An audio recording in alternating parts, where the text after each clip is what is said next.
general, violence brings unnecessary attention to a already criminal organization. In general, if there's a problem, someone owes you money, someone did you dirty, or whatever, you want to talk the situation out before it gets violent. Correct. But at what point do you decide, okay, there's no more talking, now I either have to shoot or kill this guy, or baseball bat him? Well, it depends on who's calling the orders on the shots. But if it's me and you're gambling with me, for say, and you beat me the first week out for $27,000, and the second week you put in action with me again, and you come up empty and you don't pay me anything, there isn't going to be much talking. I'm going to send somebody to see you and say, you just beat me last week, now you came up empty. You better have my money in a couple of days or we're going to hurt you. You're going to get hurt pretty quick, actually, for doing that.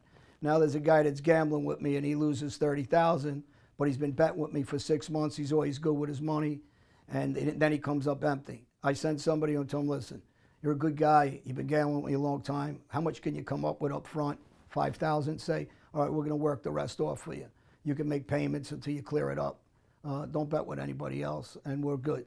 So each situation carries, a different discipline, depending on what happened exactly. Now, if you got somebody who robs my office, and they hit my office and they rob whatever's there, whether it's $2 or $100,000, when we catch you, we're going to hurt you real bad. And if you shot somebody or hurt somebody around us, we're going to kill you. So it just depends on the level and what happened exactly, and how we're going to handle it. And then those are my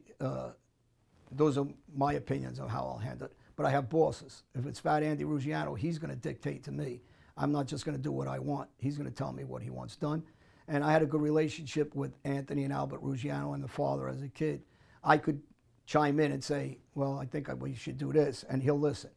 I mean, it depends on who I was talking to, or if they even want to let me talk at the time when I'm younger. As I get older, I start making my own decisions.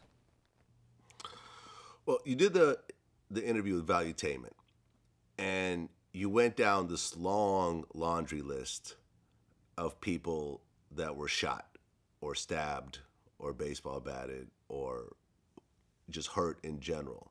And I guess you're famous for the yes, I did statement. Yeah, when I made that long list, it really wasn't that long because I can spurt out some more for you.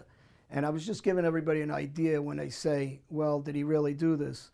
I can go on with names, and I didn't talk about a lot of these names like Frankie Geeky that we killed, I was involved in that conspiracy, or Louis DeBono was involved in that conspiracy, or Mike Lavigne, I shot him in the chest, or Paul Forgione, I shot him several times.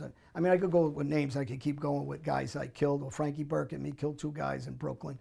So, I mean, that list can go on and on and on, because this is what I did for, a good 30 years, or probably better than that. Well, I actually wrote down a bunch of the names as you were kind of, naming them off. So, for example, Paul G., you shot him in front of John Gotti Sr.'s house. You didn't care that it was in front of the house. Yeah. Did he end up dying? He didn't die. You know what happened? At that time, I'm young also, and I didn't understand it was a snowstorm. So when I shot him, he laid in the snow. It saved his life because it was about 2 foot of snow at that time.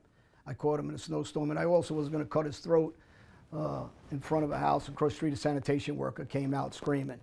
I pointed a gun at him that was empty at that time. I emptied the clip trying to shoot this guy while he was running.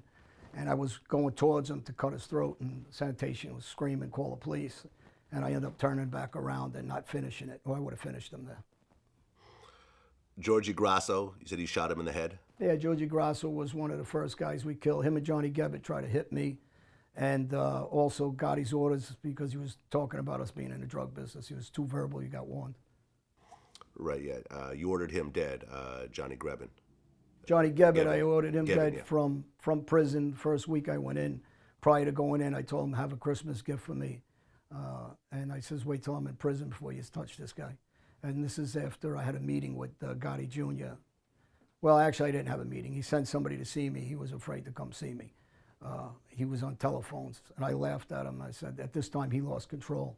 I was asked to hit Gotti Jr. at that time, his uncle and his brother-in-law, so he didn't have no control over me in those times. Bruce Gadarab, you ordered him dead?